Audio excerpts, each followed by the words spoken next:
Hey, welcome to this episode of Monopoly in Real Life. Today I'm doing something a little different. Today I'm going to do a little interview with Joe Corbey here with Hometeam Inspection Services. So we're going to talk about how to prepare the seller for the marketplace. Joe, you want to tell us a little bit about yourself? Sure. Yeah, my name's Joe, and I own Hometeam Inspection Service. It's a home inspection franchise based out of Marysville, Washington. I'm a veteran, so it's veteran-owned franchise. We do provide discounts and services for veteran and active duty. So that's awesome. I mean, that's great, and we really appreciate your service. So one of the things we want to talk about is the seller specific in this episode, because there's a lot of things that sellers don't realize that they should and can do to facilitate the sale of their home. So Joe's going to hit some of the highlights, and I'm going to ask some of the things that are going to come to mind as we're sitting here talking about it. So what do you think, Joe? What are like the top 3 things someone should focus on as a seller? Well, I like to approach it in a few different ways. If your house is in really good condition and you know it's in good condition, then a home inspection can be used as a marketing tool. You'll kind of have an idea of that going in if it's a newer house, or if you know you've done a lot of remodeling and upkeep to it. Then we can come through, do a home inspection for you. We're going to call out stuff. Obviously, we're going to see some things that most people aren't going to see in it. But in general, when you have a inspection report that has very limited amount of problems with it, then you can slap that on the table and say, this home has obviously been taken care of, and they can put in an offer on it, and there's minimal things that are going to be fixed in that case. In another scenario, if the house is, all houses, people put their own pride into them, right? And they have general upkeep and they take care of them. But we can go in there, do a home inspection, and call out a lot of the issues that a buyer and a realtor are going to see when they come in to take a look at your house. Things such as dirty furnaces, dirty furnace filters, if the water heater is not strapped, if you don't have CO2 or smoke detectors in the right places, if you have any damage in the garage firewalls, issues that are going to have to be repaired in most cases, when you come to sell the house. Well, and I guess just another thing, as a buyer walking through a house, that people that live in a home often don't see the things that an inspector is going to see. Yeah. Simple things like, I think you and I talked about some of the things that come to mind. You walk into a house and the bathroom fan is just coated with dust and dirt. Right? It's just like one of those things where, how well maintained is this house really? Yeah.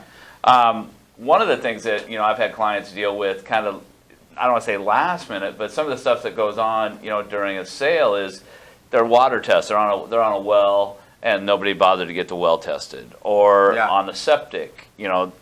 So talk about that. In a lot of cases, in some cases, if you're doing a FHA or VA loan, a lot of times if you're on well, you're going to be required to do a water test. But in some cases, it may not be something that comes to mind. And we can do 2 water tests, so basic water test and the basic plus, and they're going to test for the normal contaminants that you might see in water, drinking water, well water, that you can't necessarily get from the city if you're on well. Well, again, that's part of the process. If you're going to sell, why not have that answer already provided? What about septic tanks? Septic tanks, we don't do them in-house, but we do have relationships with septic inspectors to come out and do the full septic inspection. And they're generally really simple. We'll schedule it with the inspector for you so they can come out on site the same day we're there, so you can get an answer right away. Wow, that's pretty amazing. Yeah. That's cool. So, when you're talking about selling your home, there's a lot of visual things that a buyer can walk in and see immediately. Obviously, that's stuff you look at. But then there's that deeper stuff that you kind of already alluded to. Yeah. So, like, give me the horror story of something that a seller didn't even know was going on in their house, but you had to make them aware of it. Yeah, probably something that is the least likely to be noticed by a seller is water in their crawl space. Who wants to go down there? I don't want to go down there. A lot of times sellers I'll don't pay go you to down go there. down there. Right? That's what our job is. Take your flashlight. That's right. And so it can come from leaky pipes in the crawl space, but it can also come from just groundwater that's not properly getting pushed away from the foundation of the house. Also, we're going to go in your attic, and we might see pest droppings. Even if you've had that pest dropping cleaned up and fixed in the past, If we go up there and notice it's something you can get cleaned up prior to another inspector coming through and calling it out and then putting a red flag on the property. Well, I tell you, if it was my wife and she saw pest droppings, That's right. we'd already be walking. So, that's a good takeaway. Yeah. I know if I go into the crawl space or if I go up into the attic space, I am duct taped around all my sleeves and my pant legs. I got a hoodie on, Yeah. goggles. Mask. I don't want to go in there. Yeah. And some minor things you can do is upgrade your insulation in there, and like I said before, service your furnace, and take care of those minor issues that an inspector is going to see when they come in to do the buyer inspection.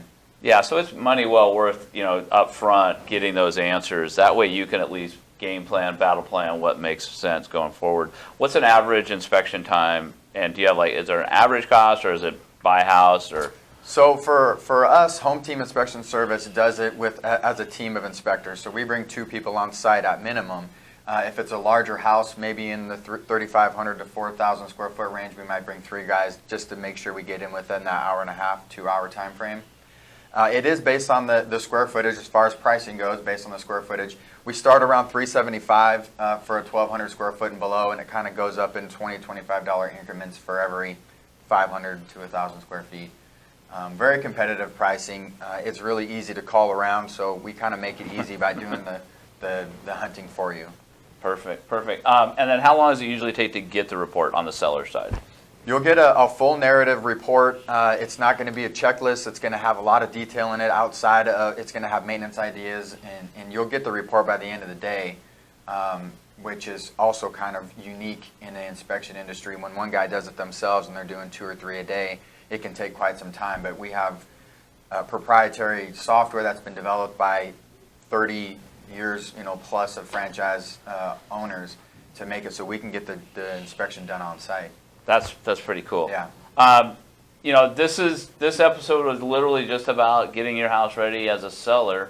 We're going to do another one that's going to follow up from the buyer perspective, but just on this right now, Joe, is there anything we're missing out, on this conversation for a seller? Is there something that you can think of that, I'm sure we'll have some follow-up. You can feel free to contact us both, but is there anything that comes top of mind that, if you're going to sell your house, the number one thing that you would do? Other than call you. Other than call me, yeah. Visual is going to be the main thing. If you can clean up the vents, change the air filters, chances are a buyer's probably going to get the house inspected whether or not you got it inspected previously or not. So there's a lot of stuff that you can get out of the way and get cleaned up initially by knowing what's going on with your house by a pre-inspection. Well, even if you choose not to do those things, at least you're aware of them. Yeah. And some of them could just be really minor housekeeping things that just take a little time and not much money. Yeah, and you might as well take them off the list. That's the thing. If a buyer comes back and says, "I want these things fixed and I want it done a certain way," and it could end up costing you more money than if you just do it yourself, they're gonna have a lot less questions if it's already done. Well, I'm a believer whenever there's an inspector involved, leaving a couple little breadcrumbs.